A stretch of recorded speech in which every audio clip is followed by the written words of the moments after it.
And I basically was able to bait Mets fans into listening to my show. Yeah, welcome, Mets fans. Come on in. This is a primer. This is just to get you ready for 8 months of baseball with me, your nighttime host. I don't hate the Mets. Got nothing against the Mets. Don't label me a Mets hater. That was all in good fun. And the greatest thing to come from it was that it got the attention of a guy that I respect, a guy that we all know, and that a lot of people love.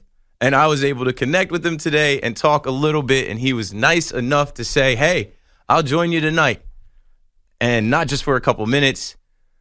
We've got him for, I don't know, however long he wants to stay. He's down to take some calls. The one and only Howie Rose is on the fan. What's up, Howie? Hello, Keith. You scared me a little bit because I didn't realize, and I should have, and it took me probably 10 seconds before I did, really, when you opened up here right after the break, that I'm thinking to myself, wait a minute, has he not learned anything in the last 24 hours? That's got to be a tape, right? So I'm glad it was, and now we can, I can educate you. Of course. And I had my guy, Big Zoo, he's producing me. I had him find the clip from last night, just for anyone that wasn't listening yesterday. We played my beat under it, so maybe you didn't hear all of it, but maybe that helps me. Maybe that helps my case because... Yeah. Well, the one thing you don't want to do, though, I mean, we kind of know it, but you sort of alluded to the fact, more so as a declaration than just alluding to it, that, hey, I suckered you all in. I just said something to get your goat, and now you're all listening or responding or whatever. You don't need to say that. We all know that that's what we do when we're in the business of trying to attract listeners. But that was pretty bold just to say, yeah, suckered you all. Yeah, I'm a youngin'. I'm new to the whole radio thing. I'm coming out of the internet. I'm coming out of the Twitter spaces. I'm coming out of the age of trolling and getting a response out of people. But you're doing great. I mean, look where you are. You're on a 50,000-watt radio station in a time slot that I loved so dearly the 8 years I was there. So you're doing great. Well, thank you. I mean, hearing it from you, I believe it. No matter what Mets fans say about me being terrible, and I don't know how they hired that guy, and he's unlistenable, Howie Rose just gave me a lot of confidence to keep doing what I'm doing. But I'm paying attention to what you're saying. Just be you, man. Just be you. That's all I can be, and obviously I'm in the time slot that you used to be in, but before me, Steve Summers was the nighttime host. And Mets fans know Steve Summers talked about his Metropolitan, so it's a stark contrast when you get a young Yankees fan on at night. Did you have a good relationship with Steve? Did you connect with Steve? Oh, my goodness, yeah. We're real good. Really, we became connected almost instantly because, we went on the air July 1st, 1987, and Steve followed me beginning at midnight, and he was acclimating himself to New York, and there were a couple of things that he wasn't sure about, certainly Mets-related things that he felt maybe he could pick my brain in real time while he was on the air. And he didn't realize it took me a little longer to get home from the station than he probably budgeted for in his mind. And he would get my wife on the phone every now and then, and they would have a conversation on the air, killing time until I got home so he can ask me the questions he wanted to ask me. Yeah, we kind of connected instantly, as I'm sure you're connecting with your audience. Yeah, and I connected with Steve. I'll have to call him. I told the listeners, he gave me his landline, not his cell phone. And I just thought that was so player. I thought that was G. I'm like, this guy's still using a landline, and he told me to hit him on his landline. Like, not many guys could do that. Yeah, but that's only because he probably doesn't want you texting him. Yeah, I'll send him a bunch of emojis and GIFs and all this other stuff that probably wouldn't really register. So landline works. We've had some conversations via the landline, and it's great to know that, you and Steve had a relationship. I didn't know that, and I'm sure some of our listeners are learning that. Some of our younger listeners that have been tuning in that, have come to the fan now that I'm on. And one of the things I wanted to talk to you about is like this being a generational episode.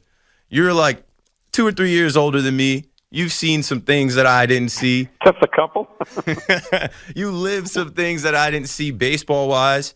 And I think it's a great opportunity for us to come together and have a conversation between, 2 generations of baseball fans that obviously I'm joking about a couple years apart. We're a couple decades apart. But we both share, obviously, the radio and being here at WFAN and being in New York, but we're on two sides of it, right? Yankees and Mets.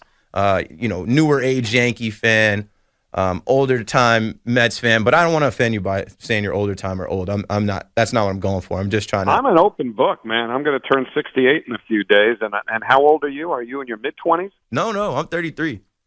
Oh, 33. I feel better now. Yeah. I'm not. And that's the thing. I think I sound younger than people think, but I lived through the Yankees dynasty. That's why I am the way that I am. Coming up, I thought the Yankees were a dynasty in the early 60s. Oh, yeah. Yeah, that's different. I have a banner up in my room with those championship dates on it, but I didn't live that. And you can't necessarily, Google or YouTube some of that. Can't actually, watch all of it from what I've seen. But, yeah, so let's talk about it, right? I'm a Yankee fan that grew up watching the Yankees win 5 World Series. And then when you're young like that in the 90s and the Yankees are in it every October, you kind of condition yourself, or I got conditioned to believing that the Yankees were going to be in it every single year, and that was just baseball. That's how the baseball season shakes out. The Yankees are going to win, and they're going to get into the postseason, and then they're going to win the World Series. And now, as I've gotten older and there's been a little bit of a drought, I realize that those World Series that we were able to string back to back to back, and then even the one in 2009, they're rare. The biggest thing for me is I'm from Jersey. I didn't grow up in New York, and I understand that the city was different, right? So that era of the Yankees came after the era of the Mets ruling the city. And I just watched the 30 for 30 with the 86 Mets team, and it gave me a different understanding of what was going on and how much the city was behind the Mets. Can you speak to that era? Because that was right before. I was born in 88. So I didn't get to live that at all. Yeah, I certainly can. But I think maybe in order to even understand that, you have to understand the Mets from their earliest beginnings in 1962, because as I'm sure you know, New York National League fans were disenfranchised when the Giants and Dodgers moved. And so there was a void in New York for fans of the National League game who really were bemoaning the fact that not only were their teams gone, but there was nothing really to replace them. The Mets came along in 1962, and they were smart in that when they put their team together with the original expansion draft, which was held in, I guess, October, November of 1961, they philosophically said, look, it doesn't matter who we draft, we're not going to win right away. So let's get as many recognizable names in here as we can at the outset, generate some excitement, bring some people to the Polo Grounds. Casey Stengel was the father of the franchise, and the Yankees, the haughty Yankees, who were in the midst of winning, another 5 straight pennants between 1960 and 1964, had their business damaged a little bit. The Mets, before very long, this expansion team, were outdrawing the Yankees, and the Mets were new and fresh and certainly the polar opposite of what was considered the establishment at that time. And then, of course, 1969 comes virtually out of nowhere, and it seemed for a couple of years you could barely find a Yankee article in a newspaper because that's how the Mets owned the town. And then, they fell apart. They did not choose to participate in big-time free agent hunting when everything about baseball changed in the mid-'70s. The Yankees did, and to their enduring credit, under George Steinbrenner, they decided that they were going to go after whatever it took to win a championship, and budget be damned, and they did. And full marks to them. They accomplished what they did. And so by the time the mid-1980s rolled around, Mets fans were ornery and angry and in a lot of ways absent in a way that they've never been before. And then they put this terrific team together that frankly should have won more than they ultimately did. But, you look back at the 1980s, and that was largely an era that belonged to the Mets in New York. Sounds like the dark age. Sounds like dark times for us Yankee fans. I'm glad I missed it. I'm honestly glad I missed it. I'm sure it was cool for you guys, but I'm with the pinstripes. The funny thing is, and maybe it's a function of my background, because my dad was a huge Yankee fan. And so I grew up, in a sense, in a Yankee household. And my earliest recollections of watching baseball in person are being with my father at Yankee Stadium in 1961. I was 7 years old. Now imagine falling in love with baseball in 1961 when Roger Maris and Mickey Mantle are having their epic home run duel, seeing who, if either of them, would be able to break Babe Ruth's record, which, of course, Maris ultimately did. But, one of the first games I can ever remember going to was, ironically, an old-timers day in 1961. And the beauty of it was that at the age of 7, everything was so fresh and so new. I got such a kick out of my father being able to identify who Mel Allen was introducing, like 3 words into his introduction. And I would ask him questions and pepper him with questions about, what was this? Babe Ruth? Somebody with a woman's name playing baseball? How does that work? And he was my internet. Well, now we have an internet. And so as much as you want to find out and watch and listen to about any particular team in any particular sport, it's all out there. And it doesn't have to be film or tape that you watch. It's just all kinds of printed information so that, there's really no reason for not understanding the history of any given team if you're willing to put the time in to learn about it. Absolutely. Like anything, you got to do your research. You got to be prepared. You got to do your homework. And I was prepared. I even put out some stuff today about old-timers days because, when Hank Aaron passed, I looked at a bunch of stuff and I stumbled upon some of the old-timer days that Hank played in. So, I knew. But I thought about how I was going to approach it. Did you see the MLB Network special on Hank Aaron? If you haven't, you've got to. It's phenomenal. I don't know if I did. Catch that. For a while, I didn't have MLB Network, but I have access to it now. I'll have to look that up. I mean, Hammer and Hank, when he passed, I just was like, wow. And then the Braves won it for him this past year. I thought that was great. But, Hank was one of the GOATs. He was one of the greatest of all time, literally, might be the greatest of all time. Well, to me, he's the legit all-time home run champ, so there's that. No argument there. It's funny that you mentioned, the New York baseball giants and the Brooklyn Dodgers and the Yankees and that dynamic. I wish I knew more about that. I actually did Google it and look up some of the stuff, but you can't know. It's hard to really get it from the internet. It's better to have someone tell you the stories. And I had a caller call up when we were talking Knicks versus Nets and the rivalry between the Brooklyn Nets and the New York Knicks. And this guy was like, no, that's not a rivalry. What about the Dodgers and the Yankees? And yeah.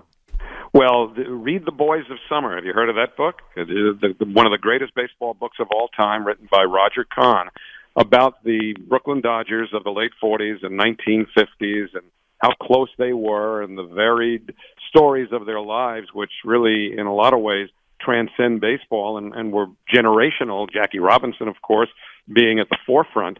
And you want to learn something about the Brooklyn Dodgers, read The Boys of Summer. I definitely will. I'm sure my wife is listening. She's a big book person. Nicole, if you're listening, look that up for me. See if you can put that Amazon order in. I'd like to read it, especially because we might have some extra time on our hands without baseball as we are approaching the end of the NFL season. And, we're supposed to be talking about pitchers and catchers. How are you feeling?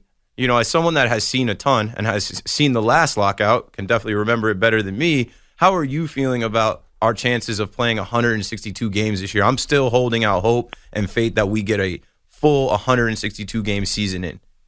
I'm glad you asked, Keith, because this is going to sound as though I'm Pollyanna, but I'm really not. I look at all of these issues, and they're complex and they're complicated, and both sides are married to their priorities. But there are no existential issues here for either side.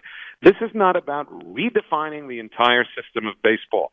This is not about one side holding out, demanding a salary cap, and losing a season if that's what it takes, the way the National Hockey League did back in 2004 into 2005. These issues are not, in my opinion, enough where you could sense that either side is going to dig their heels in and suffer for any kind of a long haul. And again, I may be naive because I know that there's a lot of acrimony and a lot of rancor, and it's even more about how the sides feel they're being treated than, I think, in some cases, the specifics of the actual issues. I mean, there's a lot of stuff going on there. The players owned the owners for many years. And then the owners in the last couple of CBAs have done a lot to, regain what was lost footing. And maybe the players feel they've got to get that back in one negotiation. It never works that way. And I may be naive, but I just feel that push comes to shove. Spring training may start late. Maybe they'll play fewer exhibition games. Maybe the regular season will have to be pushed back a few days or a week. But I have a feeling they're going to play 162 games, and I really, really believe that. I'm glad you said the season might get pushed back, because the way that I feel is that, in New York, we go to opening day in full jackets and hoodies and gloves and hats and scarves. It's always freezing. A couple years back, it got snowed out. The Yankees literally put that day in between opening day and then the rest of the series in case of weather. So if they were to push the season back, I'll say 3 weeks, not a full month, maybe we duck some of that weather. Well, then you get it at the other end, too, because they're going to want to stay committed as much as possible to getting 162, and I don't know how deep into November they'd want to push things. But I do know that April can be a miserable month for being at the ballpark, and, if they wanted to find a way to reconfigure the season so that perhaps there are fewer regular season games, and then that revenue would be made up by expanded playoffs, which seems, sadly, in my opinion, to be inevitable. Well, maybe that's something to talk about. But, frankly, there's just no excuse for the baseball season to begin in the month of March. There was a reason back when common sense dictated that you didn't even play night games in New York until, at least going back to my earliest recollections in the 1960s, I don't think they played a night game in New York until early May. But now, of course, all the teams generally have a partnership, if not outright own their own regional sports network, and they want those games on in prime time, and so it's more of a televised event now than it is anything else, and that's the reason why. But you know what? They wanted to wait until the middle of April at a bare minimum to start the season. That's okay. Yeah, and I'm glad you said it's a television thing. I was just talking to Chris Oliviero over here, my boss, and I was saying how, this Sunday we're going to see thousands of people together in L.A. for the Super Bowl.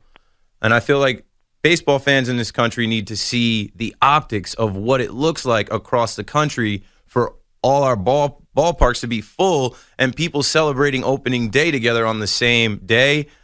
I don't know if MLB, misses the day that, they already sold tickets. The Yankees have sold tickets. I know that for sure. I get the emails. People are already making their plans for opening day. I don't think MLB wants to cut into that, but if they do, and the reason I said 3 weeks is that if they had to push the season back and then we went 3 weeks into November, we could be done by Thanksgiving. I don't know. I'm not the guy to ask. I'm just a fan, a fanalist, a radio host now, a guy that's just hoping that they figure it out and trying to figure any way for them to figure it out. What have you been hearing? Are you connected? I know you're connected, but are you connected? I'm only, honest to goodness, I only know what you and I both read in the same publications. And it paints a gloomy picture of where they are right now. The owners are concluding their meetings tomorrow, and whether they get their backup and simply, pronounce that we've got to dig in and find an agreement, get the players to the table. And given the time frame, spring training is going to start late. I think, to paraphrase, that's probably what's going to come out tomorrow, that the commissioner will say spring training will not be starting when it was supposed to, which is early next week. But that doesn't mean that both sides can't sit down and hammer something out and still have a full season and blah, blah, blah. And that's the rhetoric we'll hear tomorrow.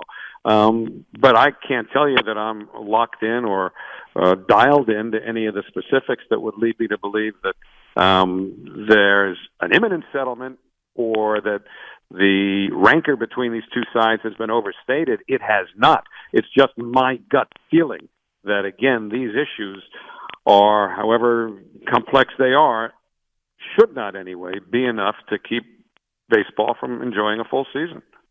Yeah, I don't know. I just feel like these are billionaires and millionaires, and, they're counting against the game. The game is in a good spot.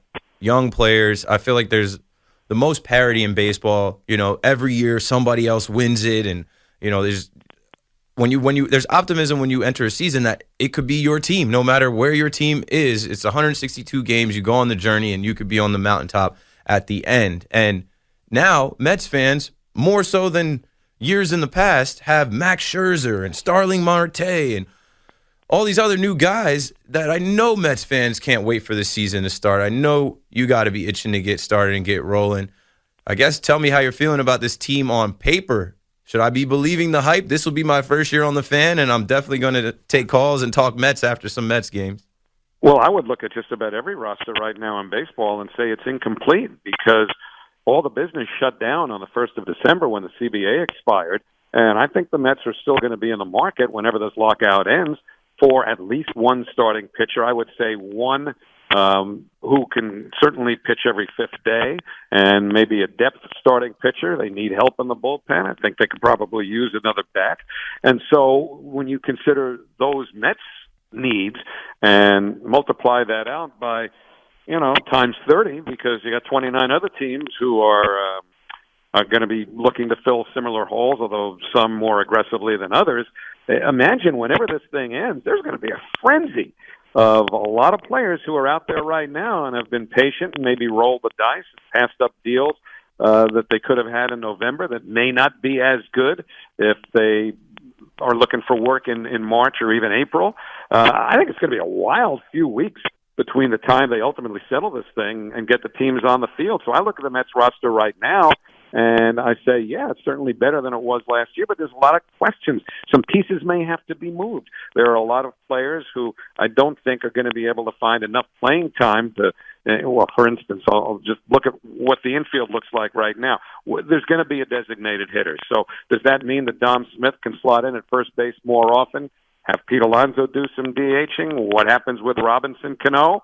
A lot of people might forget Robinson Cano is still in the Mets organization and is signed for 2 more years, including this one. And that's about $40 million, and they're not just going to flush that down the toilet. So where does he get his at-bats? Who plays second base?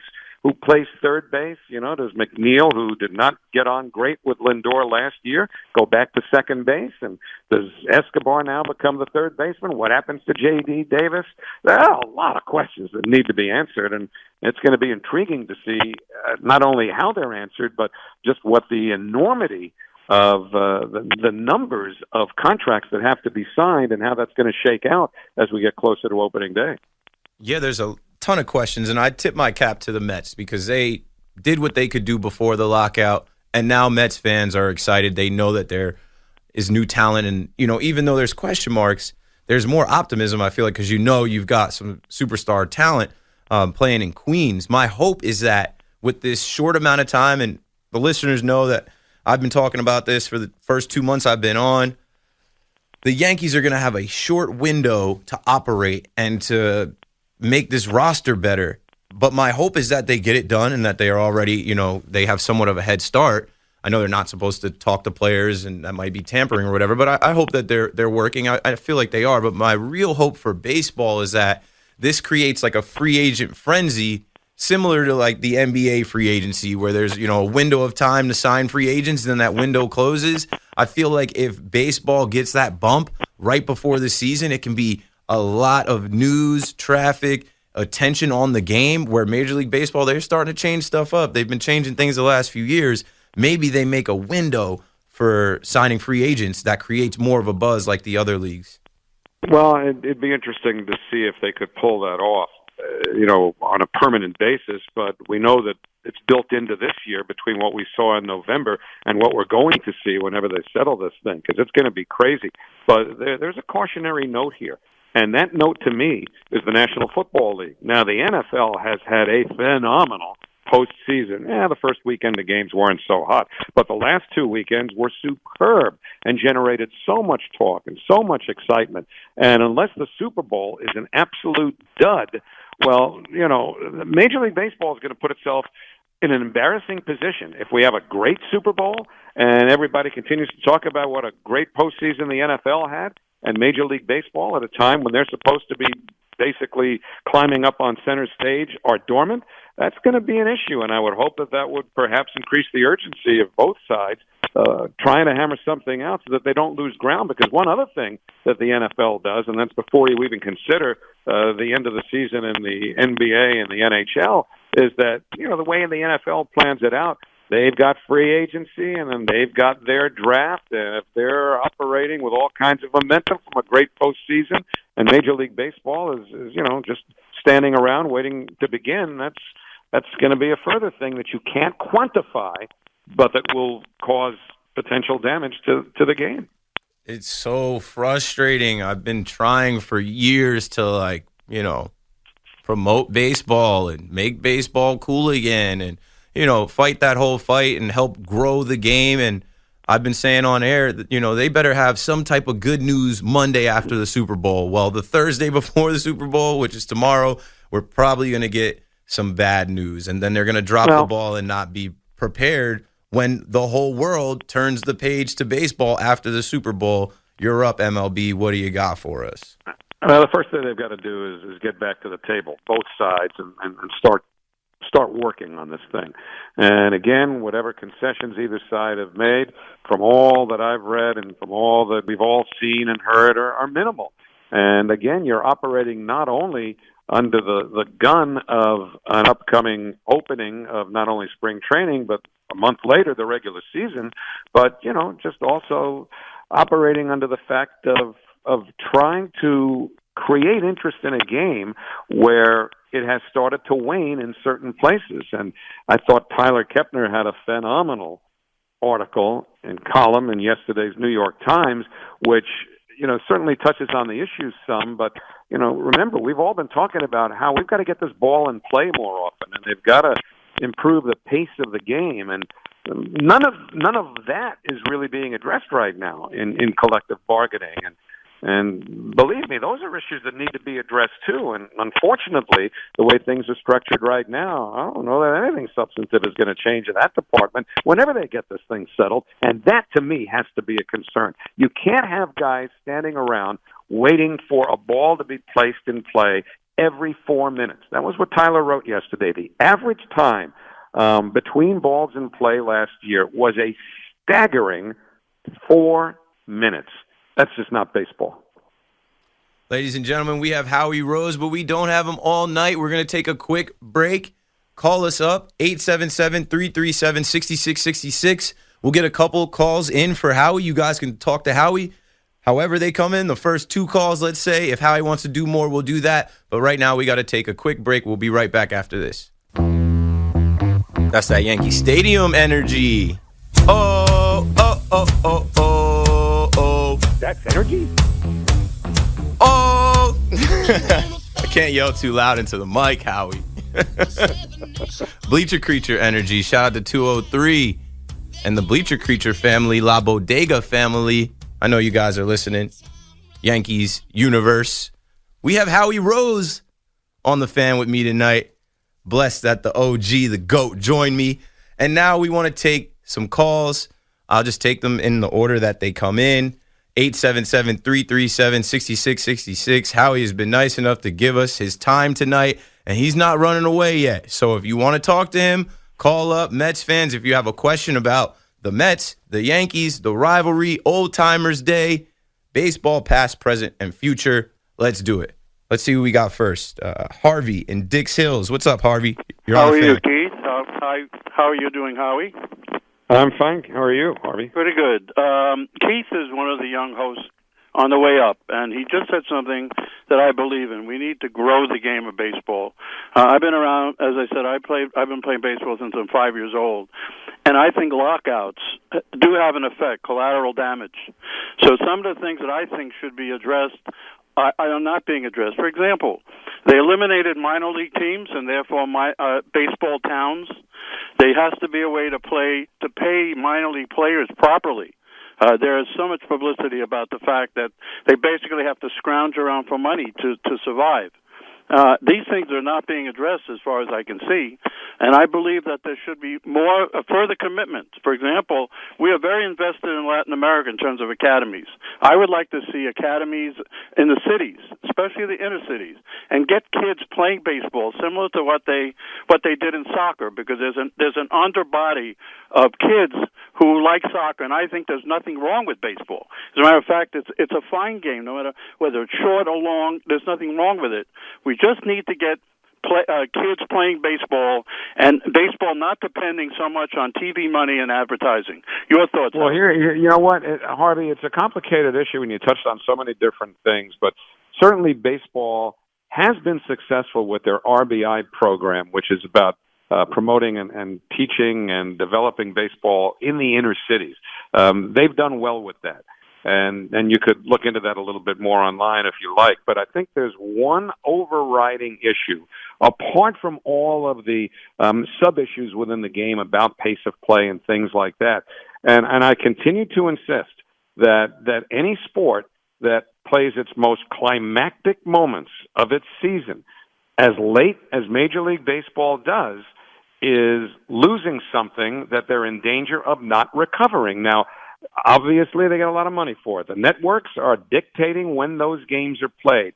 Wouldn't it be great, and aren't I naive to even think it would happen, that MLB or any other sport, but we're talking specifically baseball now, would say, look, we're running this show. If you, meaning any given network, are offering us X in numbers of billions of dollars over the years, but we have to start our games as late as they've been and end as late as they have, I would submit, well, we'll take X minus and make up those revenue streams elsewhere because they're seemingly endless right now, gambling being the latest. And we want to make sure that our season ends when everybody can see it. And if that means that some people on the West Coast maybe miss the first couple of innings, but the people on the East Coast can see the end of the game, well, everybody's seeing those climactic moments, not just half the country when half of the rest of the country is in bed because they've got to go to school or work the next day. That is a problem that you can't quantify in the moment. But when you talk about kids potentially losing interest, well, how could they develop interest when they can't stay awake to see those big moments? Indeed. I'm here. Harvey, you still here? Oh, yes, I am, Keith. Hello? Yeah, I'm still here. You got anything else? Oh, sure. Howie? Yeah, I'm here. Oh, you can hear me, yes. And this idea about playing baseball is real. It's not imagined. I don't, when I grew up, we played in the streets. We played stickball. And I'm not saying that they have to repeat our history, but I don't think Major League Baseball does enough to commit to this growth of baseball, as Keith had mentioned.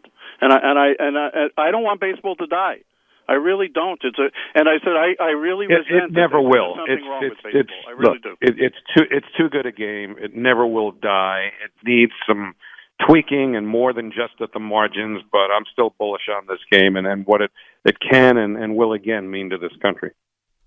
Yeah, I love baseball. I always tell people that I think it's the best game. And obviously I am a football, basketball, baseball fan and newly getting my hockey knowledge and fandom up. But baseball, there's just so many things. And I guess it's a little bit of an acquired taste for some.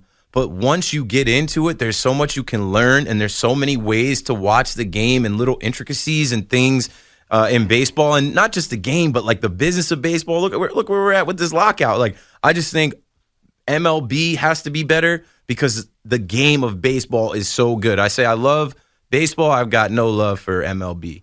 That's just how I feel about it. Let's go back to the phones. Dove is in Florida. What's up, Dove? You're on the Fan. Hey, Keith. How you doing? Welcome to the Fan. I'll give you a shot, even though you're a Yankee fan. Yeah, but best of luck and success in your career. I hope it's a long one. Thank Howie. you. Howie, Hi, I'm Dove. a huge Met fan and a huge fan of yours. So thank you, first of all, for painting a beautiful picture for all these years for all of us and hopefully many more to come. That's so nice of you. Thank you. I tonight about you that I need to know more about. You're Sure. in my book and probably most Met fan books, you're an original all-time Met fan, but your dad was a Yankee fan. How did that happen? Well, my dad was born in 1916. The Mets were born in 1962, so there's that for starters. Well, and I know how he was a Yankee fan. I want to know how you became a Met fan when he was a Yankee fan. Well, it wasn't so much a rebellious thing because, and Gary Cohen can't believe this because I've talked to him about this. I never had any problem with the Yankees. Because, as I say, I grew up in a Yankee household, and my earliest memories of going to baseball games were at Yankee Stadium. That was my indoctrination into this great game. But that was when I was age 7. So I go through that tremendous 1961 season, which ends with Maris hitting 61 homers and the Yankees beating the Reds in 5 games in the World Series. And then all of a sudden, I'm hearing about this new team that's coming into baseball the next year. They're going to be in the National League. They're going to be called the Mets. They're going to be managed by Casey Stengel, the former Yankee manager. They're going to play eventually in Queens, which is where my family was moving to. And as a narcissistic 7 going on 8-year-old, I thought, well, how cool is this? They just created a team for me. Well, this team was made just because I'm a new baseball fan, and this is a gift to me. And so I kind of felt almost a proprietary interest in the Mets from day one. But I do remember their very first game was played at night in St. Louis, and it was a school night, and my parents were strict enough so that they weren't letting me stay up all night. I don't even remember if the game was on television in New York. There's a chance it wasn't, because the scheduled opener for the night before had been rained out. But anyway, I remember going into my parents' room the next morning. I was up early for school, couldn't sleep, wanted to know how the Mets did, said to my dad, how'd the Mets do last night? He said they lost, and I was disappointed. And that started it. I was disappointed from day one, but I'm not now. Okay, we got to take a break, but there's one more call. So we'll take this break. We'll come back and take one more call with Howie, and we'll wrap up before 9 o'clock. This is Keith McPherson and Howie Rose right here on The Fan. Keith McPherson, Howie Rose, KM to AM, 8:52 on my watch. We've only got a little bit more time with Howie, so we will go back to the calls. But Howie, when you were mentioning the Mets as your team, being a kid, feeling like this was the team for you, like they made the team for you, I couldn't help but think about the young kids in New York and Brooklyn that when the Nets came over here, they had to feel like that. Like, we have a team, the Brooklyn Nets, and now things aren't as great, but the Nets have come a long way, and there's crossover there in Brooklyn. The last team that was in Brooklyn was the Brooklyn Dodgers. You know, there's history out here in New York between these teams and fandoms. I have people tweeting me, asking me if you were a Yankees beat writer, and people asking me about, how was your dad a Yankee fan and you became a Mets fan? So this is great. I think the conversation has been awesome tonight. I loved it. Happy to be with you. James out in North Arlington, New Jersey. You're on The Fan. Oh, thanks for putting me on. Well, listen, I love how we went to the Old Timers Day game in 61. My first Old Timers Day game with my father and brother was in 66, and there is nothing like baseball. And it's very unfortunate with his labor problems, but I wanted to ask Howie, with all the detrimental talk about baseball, we have to give them some credit because, I know we're not here to talk about football, but baseball has always been at the forefront when you talk about higher minorities because we have Spanish managers all over the place. And I know a lot of them were hired maybe because, well, most of the league now is Spanish, but they really have known how to evolve when it came to that. And, well, unfortunately, football, with the majority of players being black, and they only have one coach, now they have 3. But, baseball, to their credit, really, took hold of that right away. What do you have to say about that? Well, I don't know what right away is when you consider it took until 1947 for Jackie Robinson to finally break in, and that's why when people talk about, with 30 teams today, is the product diluted? Well, the game could never be as diluted as it was before April 15th, 1947. So I wouldn't give anybody high marks for doing something that should have happened a long, long time before that. And so, look, I think we still have a long way to go, of course, and the number of African American players in Major League Baseball and the percentage of African American players in Major League Baseball has dropped significantly from what it was certainly in the 1960s and 70s, as I recall, and even into the 1980s. And we mentioned the RBI program earlier, and hopefully that's continuing to bear some fruit and get more African-American kids interested in playing baseball again, because many of the greatest players in the history of this game, starting with the greatest one I ever saw, Willie Mays, and Hank Aaron, who we mentioned earlier, and so many others, that's what we're missing if some of those kids are going to other sports. So I certainly hope that problem can be improved upon in short order. Great answer. I'm glad you answered before me because I immediately was like, wait, where are we going when I heard the question? it's one thing, because Major League Baseball does have, a huge resource in the Latin explosion that has happened with, players coming over from DR and, even setting up camps in DR to find players and international signing and all of this stuff. That's one thing, but that's separate from, the issues that the NFL are dealing with. It's one thing to get not American-born players into the game and be represented that way. Hats off to Major League Baseball for the guys like Dusty Baker and Ron Washington and some other black managers that we've had. But with it being Black History Month, almost the last few years, I would say, last 3 years, I've used Black History Month to talk about baseball, because the participation of African Americans in baseball has dropped significantly over the years to now where I think it's below 8%. But there was a time, like, I'm sure you remember, where there were superstars, there were black superheroes in baseball, and there was a bunch of them. Like, it wasn't, I don't know, in the 60s, 70s, that wasn't my time, but it wasn't like it is now. I would say participation from my research was closer to like 30, 40%.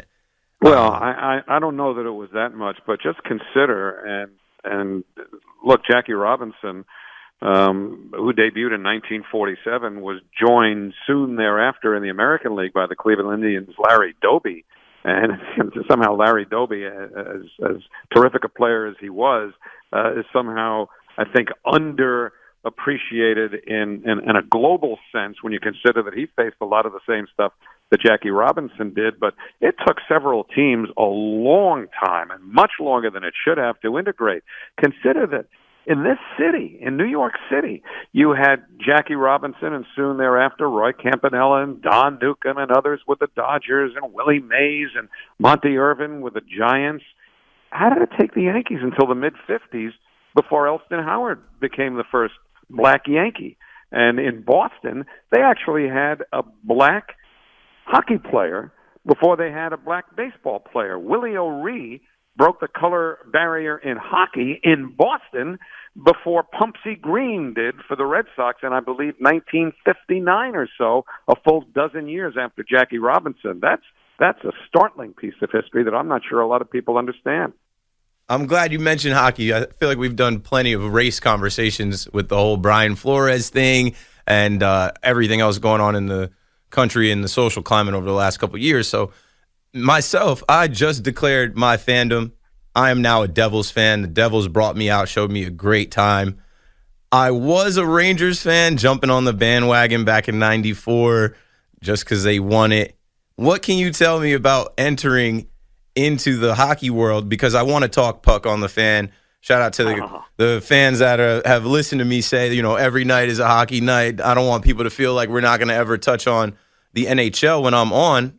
My allegiance is with the Devils. The Devils just broke their losing streak last night, and I know the Devils aren't great. Coach fired. And then Montreal cooperated so much that they knew something was up. They had to fire their coach the next day. But what can you tell me as a new hockey fan? What should I know? What should I be looking out for? Maybe players, teams, or just general knowledge to have as I enter this NHL world? Well, that's too broad-based to answer in a few sentences. The first thing I would say would be to go to some games live. Really make the commitment when you can to see games in person, because that's what hooks hockey fans from the very beginning. I know a lot of people say it's hard to follow the game on television, and for the uninitiated, I would understand that and say that when you can appreciate the game on television is when you've reached the point where you can learn to anticipate where the puck is going. And the game is moving so much faster now than it ever did. That might be even harder than it used to be. But nothing sucks you in like going to a hockey game. And the more you can get to, whether it's Prudential Center to see the Devils, or Madison Square Garden for the Rangers, or the UBS Arena for the Islanders, it's a spectacle. The beauty of the ice, the colors on the ice, and the colors of the jerseys, and the speed of the game, and the excitement. It sucks you in as soon as you get there. So that's the first thing I would say. And then, as far as all the other intricacies are concerned, plenty of books, a whole big internet out there. We could have conversations again if you'd like, but there's as much information as you want to take the time to track down on that little old thing called the internet. Oh, yeah. Definitely got some research to do, and I'm right there with you. I saw the Devils game for the first time, and it blew my mind. It just changed my whole vantage point. Like, it was cold in there. They put me on the Zamboni. I could feel the ice. They put me in the owner's seats next to the penalty box. The guys are on the ice, crashing into the glass. I felt like I was on the ice with them. It changed everything for me. I'm like, this is so cool. I'm in now. You made a good point. And by the way, as a public service, I offer this. Keith is 100% correct about the building, not building, but buildings being cold. So much colder than they were when I was going to games when I was younger, because there's been such challenges now in keeping these multi-use arenas and the ice surfaces up to NHL caliber, that they've just got to keep the building almost unusually cold. So, I mean, I live in Florida during the off season. If you want to go to a Panthers game, you've got to bring an overcoat if you want to be comfortable. So just take that under advisement. If you're going to a hockey game, make sure you're dressed warm. Awesome. Ladies and gentlemen, put it in the books. Howie Rose with Keith McPherson on The Fan. Thank you so much for joining me, Howie. My pleasure, Keith. Good luck, and hold down that time slot. It's such a part of me. I will. I got you. Thanks, Howie. Let's take another break. WFAN will be right back after this.